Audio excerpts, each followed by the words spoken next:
حالات ہمارے پاس آئے دن نئی نئی خبریں آتی ہیں.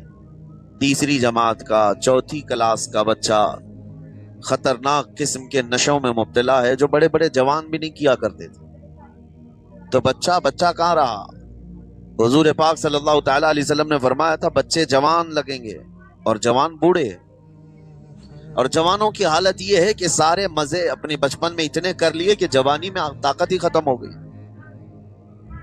25 سال کی عمر میں ایسے لگتے ہیں جیسے کہ بڑھاپا آ گیا، کمزوریاں آ گئیں. 30 سال پہلے کے دور میں 40 سال کو بھی جوانی کہا جاتا تھا. اب کے دور میں 40 سال تو بڑھاپا ہو گیا. 30 سال کی عمر کے بعد آج کے نوجوانوں کے جواب دینے لگ جاتے ہیں. اس کی وجہ یہ ہے کہ بچپن میں اپنے آپ کو برباد کر لیا، بچپن میں اپنے آپ کو ختم کر لیا. تو جو بچپنا تھا اس کو جوانی میں بتا دیا، اور جو جوانی ہو بڑھاپے میں. اور جو بوڑھے اصل بوڑھے ہیں جن کو 60-70 سال کی عمر ملی ہوئی ہے، یہ اللہ تعالیٰ کی طرف سے ان کے لیے نعمت ہے.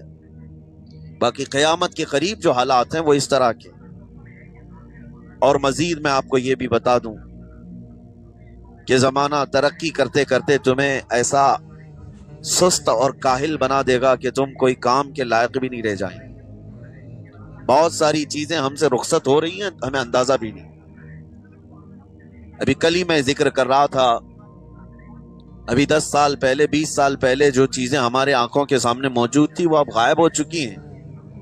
خالی وقت اسے ملے تو نشہ بھی یاد آ جائے، خالی وقت اسے ملے تو عورتوں کی طرف میلان بھی بڑھ جاتا ہے، خالی وقت اسے ملے تو اس کو دولت لٹانے اور عیاشی کرنے کی فکر بھی سوار ہونے لگتی ہے. اپنے آپ کو کسی چیز میں مصروف کر لے. اور سب سے بہترین مصروفیت کیا ہے؟ اللہ اور اس کے رسول کا ذکر پاک.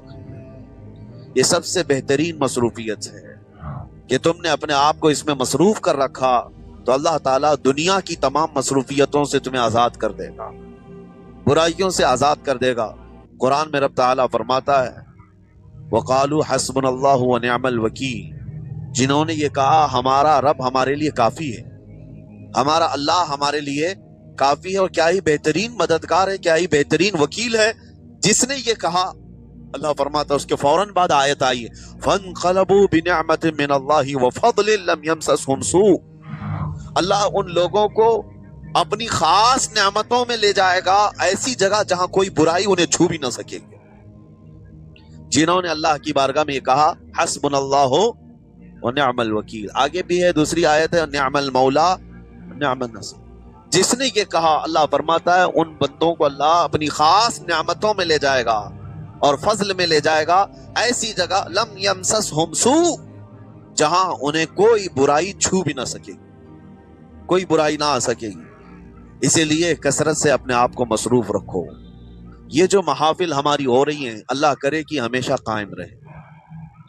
ہم ہفتے میں ایک مرتبہ ذکر کی مجلس میں آتے ہیں اپنے دل کو اللہ تعالیٰ کی یاد سے معمور کرنے کے لیے.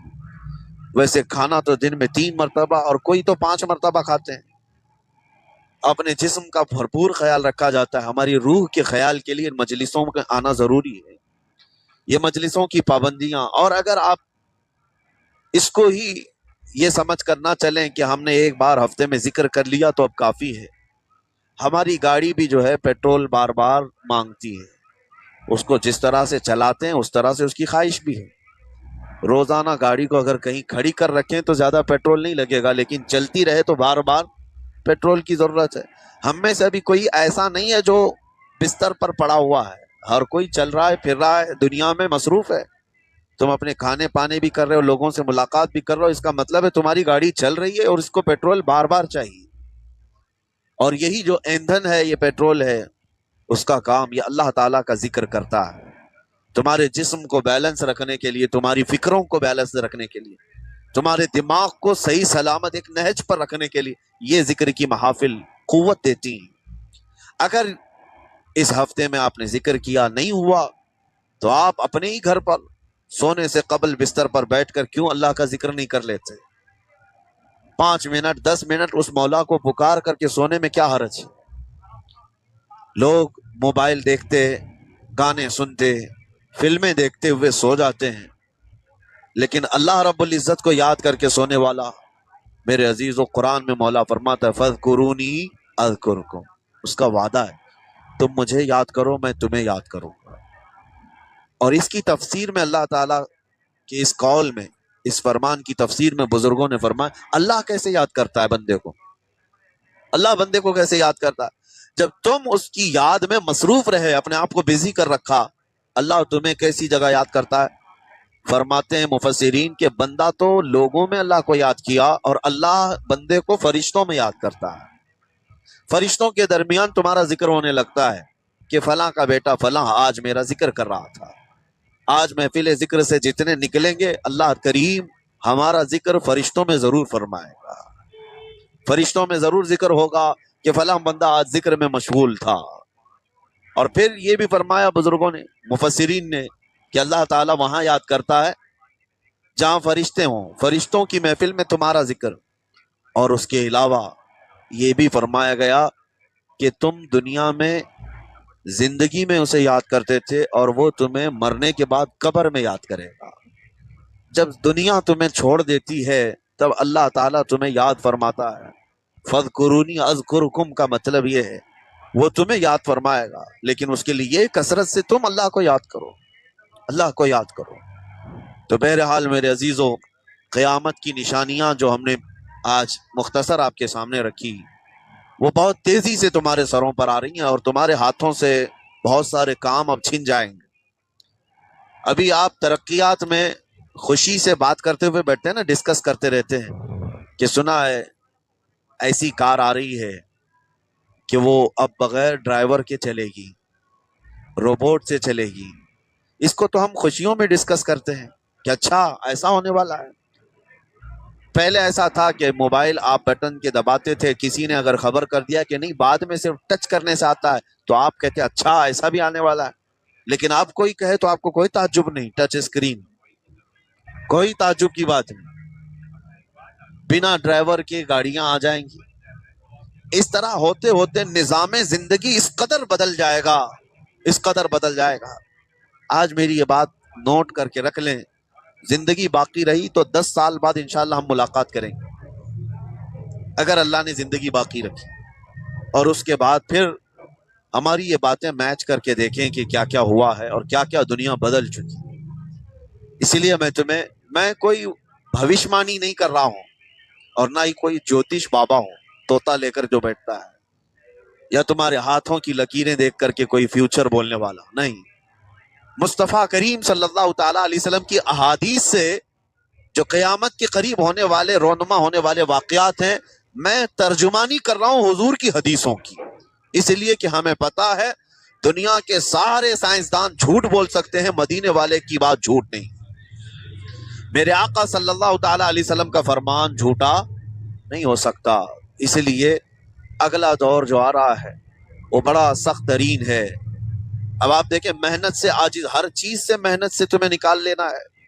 میں نے تو لکھنے پڑھنے کی ایک مثال دی کہ تمہارے ہاتھوں سے قلم چلا جائے گا، تمہارے پاس سے کتابیں جو پرنٹ ہوتی تھی یہ بھی چلی جائیں گی، بس تم موبائل میں آڈیو کتابیں سنتے رہو۔ اور دور تو ایسا ہوگا کہ کچھ لکھنا بھی ہے وہ بھی ابھی آ ہی چکا ہے، وائس کمانڈ جو ہوتا ہے اس کو بولو وہ لکھ کر کے دے دے گا، تم اس میں موبائل میں جو بولو گے وہ ٹائپ بھی ہو جائے گا۔ تو جب آپ کے بولنے سے سب لکھ بھی جاتا ہے تو قلم اٹھانے کی ضرورت کیا ہے؟ قلم چھوٹ گیا تمہارے ہاتھ سے، یہ سب چیزیں چھوٹ جائیں گی۔ آگے اب دور کے متعلق پیشین گوئیاں بعض سائنسدانوں نے یہ بھی کی ہیں کہ بچے پیدا کرنے کے لیے شادی ہونا بھی ضروری نہیں۔ یہ دنیا کا پلان ہے، یہ میں فطرت خداوندی کو نہیں بتا رہا، اللہ کے قانون کے خلاف ہے، لیکن دنیا یہ بھی چاہتی ہے کہ شادی کی بھی ضرورت نہیں، بچے ہم لیب میں پیدا کریں گے، لیبارٹری کے اندر ماں کی جیسے رحم دانی ہوتی ہے، بچہ دانی، آرٹیفیشیل اس کو تیار کر کے اس کے اندر کسی مرد کے نطفے کو رکھ کر اس کو وہیں پروان دیا جائے گا۔ نہ کسی یہ شادی کی ضرورت ہے، نہ کوئی عقد، نہ کوئی ایگریمنٹ، کچھ نہیں۔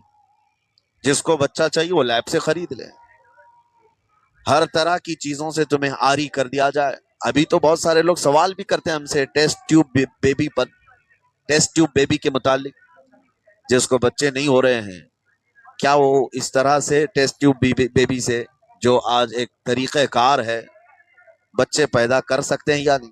اس کے کئی طریقے ہیں سائنس میں کہ اسی مرد کا نطفہ اسی کی عورت میں رکھ کر کے اس کو پروان دیا جائے، اور بعض دوسرے طریقے کی کسی دوسرے کا لا کر اس کی عورت میں رکھ دیا جائے. یہ تو سراسر حرام ہے، زنا ہے.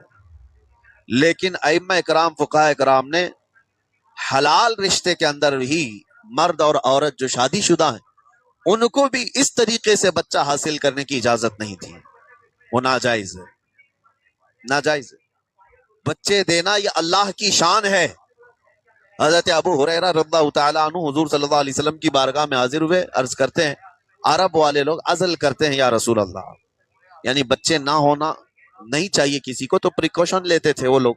اس کا طریقہ کار ان کا الگ تھا عربوں کا.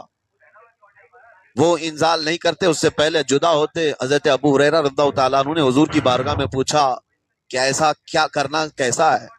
نبی پاک صلی اللہ تعالیٰ علیہ وسلم نے ارشاد فرمایا اگر رب تبارک و تعالیٰ چاہے تو بھی بچے عطا کرے. کوئی عزل کر لے الگ ہو جائے، اگر مولا کو دینا ہو تو اس حال میں بھی اللہ تعالیٰ بچے عطا کرے گا. جو مولا بغیر باپ کے عیسیٰ پیدا فرماتا ہو. تو بہرحال میں بات الگ نہ چلی جائے اس لیے عرض کر رہا ہوں کہ اگلے دور میں سارے کام کاج تمہارے ہاتھوں سے نکل جائیں گے، آری کر دیا جائے گا اور تمہیں سست اور کاہل بنا دیا جائے گا. اور جب بندے کے پاس کوئی کام ہی باقی نہ رہے تو اس کا دماغ شیطانی بن جائے گا، اور شیطان اس کو ہانکتا رہے گا صبح سے شام تک، شام سے صبح تک. اور میں آپ کو بتا دوں دنیا یہ چاہتی ہے کہ رات کو دن